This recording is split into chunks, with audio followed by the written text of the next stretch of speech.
Hey guys, just out for a quick ride before the rain comes down. It's gonna rain for the next few days, so I figured I'd try to get out for 30 minutes or something, do a little street ride. I wanted to talk about a couple things that people are usually, questions usually that people have when they're looking at the KLX300, and I think the biggest one is, does it have enough power for people to have a good time on the street? I think it's yes and no. I think if you're coming from a like a super sport bike or something, I mean, you're probably going to be underwhelmed because it's only got 30 horsepower, but I mean,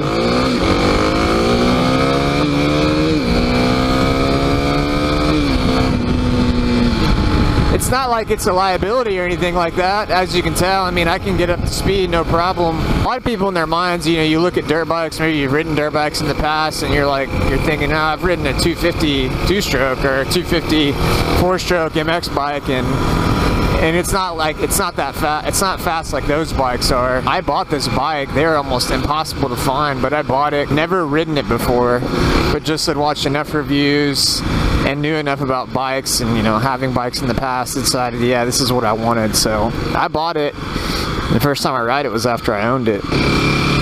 So right after I bought it, I was a little bit underwhelmed. I kind of knew that it wasn't fast, but I was kind of hoping for a little bit more.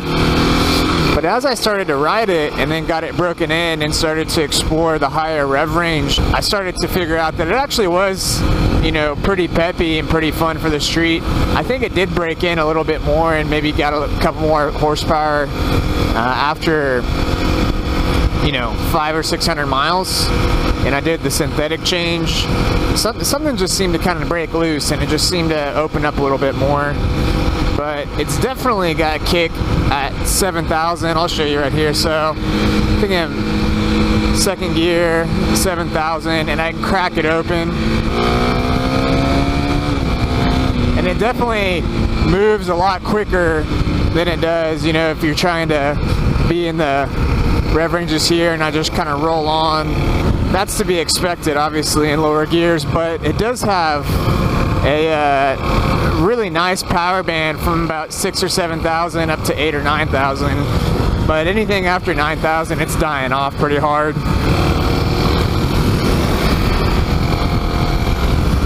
So yeah, it kind of goes along with that question of, is it enough power for the street? Can it go on the highway?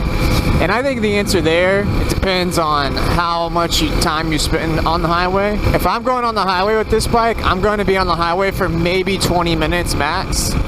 And for me, I think it's totally fine for 20 minutes. I've gone 75 for 20 minutes, and I didn't feel like I was, I didn't feel any hard vibes. I didn't go numb in my hands. If you're worried about this bike not being able to go on the highway, then that's not a concern.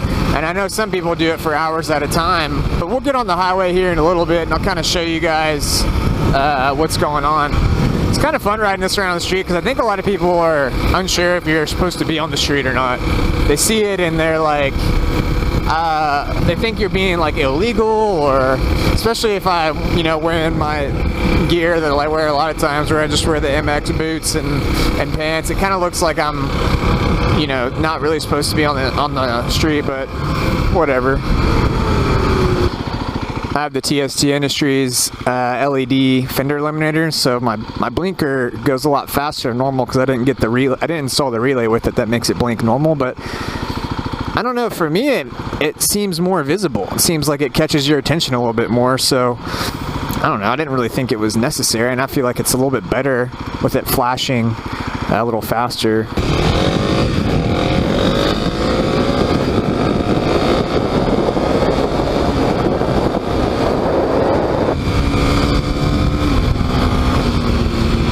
nice road out here.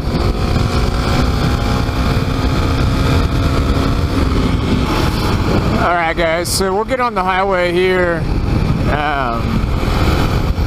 Just to give you, I mean, there's a lot of videos that do this where people take on the highway, but just to give you a good idea of what it feels like, I'll give you my impression. I mean, we're on the on-ramp, we're already going 65, so, and I'm just, you know, hanging out. That's not a problem. That's another thing I love about this bike is the handling. I mean, I'm on a dirt bike, I'm going 60 on the street around this corner, blasting on the on-ramps. It's awesome, it's fine. Alright, so here we are going 71, and we're moving along with traffic. Just fine. No real issues. I don't feel stressed or, you know, like I can't keep up or anything like that. There's obviously a lack of wind protection, but you already know that when you get this bike. So yeah, I mean, I can cruise like this for 30 minutes and it doesn't really bother me much.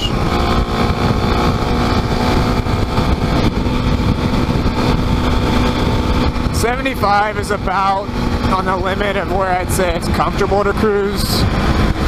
I like to spend my time around in between 65 and 70. I feel like that's kind of where the bike is the most comfortable for me. But you know, if you got to cruise to keep up with traffic at 75 for 15 or 20 minutes, I don't think that's a big deal. This bike seems to be fine with it. Can the KLX keep up on the street? Hell yeah, it can. Look, this bike is going to be faster than like 80% of the cars on the road. I mean, it's going to be faster than all of your little Honda Civics and Honda Accords and Nissan Sentras and things like that. And, you know, even some of the slightly faster versions of those, like some of the, I don't know, I have a Fiesta ST, and honestly, this would give it a run for its money up to 60. And then also the bike can cruise at highway speed, so yeah, it can keep up on the street just fine. There's no issues there. I think people just think it's a small bike, it's not going to be able to do a lot. But the fact of the matter is, it's faster and more capable than if you were just to go buy like a new Honda Civic. Obviously, up until about 80, then those cars might pull away. But who's buying a Honda Civic and going over 80 in it? I don't really know. I think in my last video I tried to talk about, you know, 3 things I like about the bike, and I totally failed because I just got distracted. I was trail riding and it's just a little bit harder to do it out there. But I think my favorite thing is the price. You know, I don't think I could have as much fun with the amount of money that I spent on anything else. Like a couple $100 right before I bought mine, you know, they were like $55.9 and $57.9 for the green and camo respectively. And then right before I bought mine, they went up to $57.9 for the green and then $59.9 for the camo, which I wasn't too excited about. I got the green because I feel like if you're riding a Kawasaki dirt bike, it should be green. But it does look better, I will say that. Just overall, look at that plane.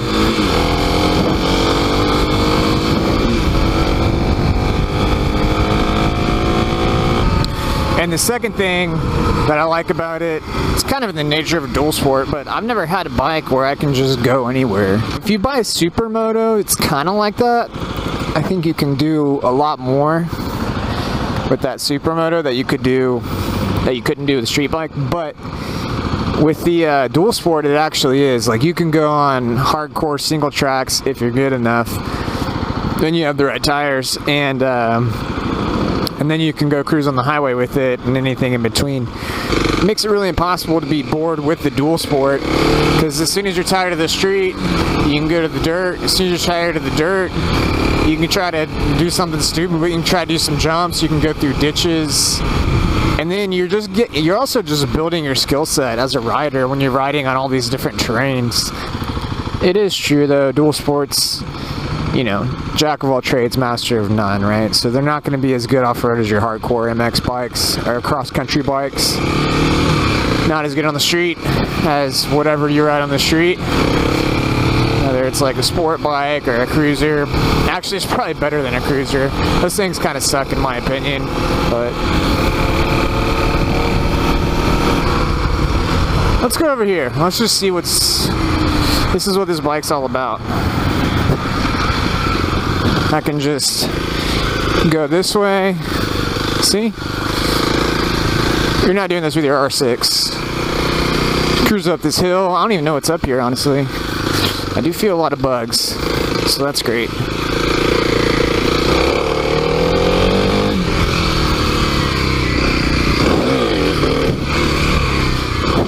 And I have this habit of leaning forward when I wheelie, and I think it makes it just kills the wheelie immediately. I think it's a beginner issue that happens pretty frequently. Okay, all right. Let me try not leaning forward as much. Okay, that sucked. That was pretty good.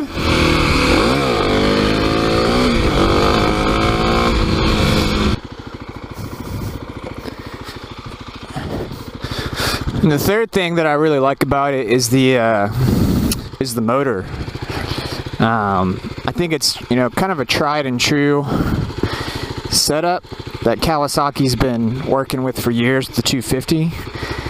And I think it's just a really reliable platform, and it gives me a lot of confidence wringing its neck on trails and on the street, because I've seen people do pretty wild things with it.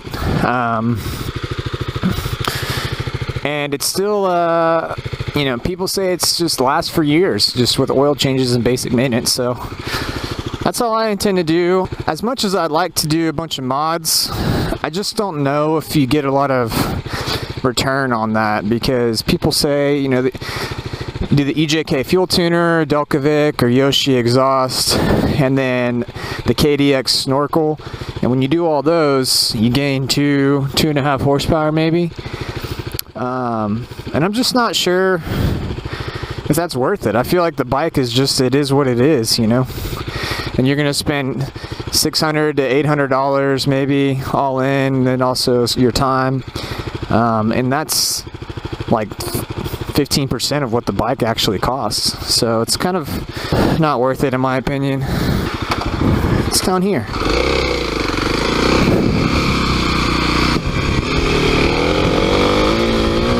Woo! Getting a little bit sideways.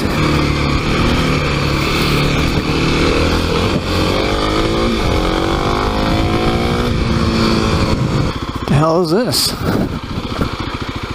Does this go somewhere?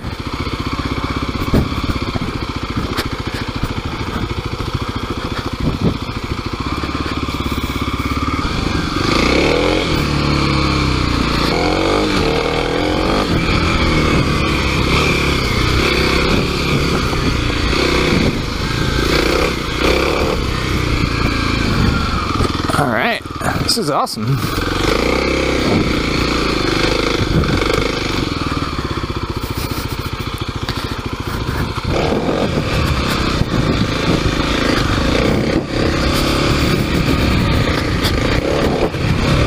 There we go.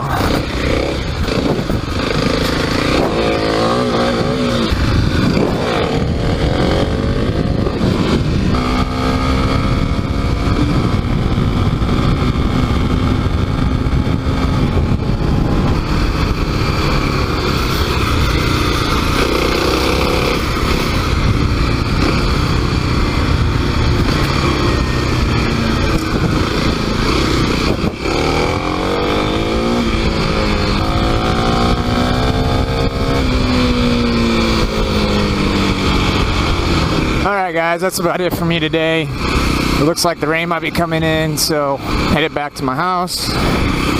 Thanks for listening, thanks for watching. If you have any questions about the KLX and my limited experience with it, just drop a comment. I should respond to it.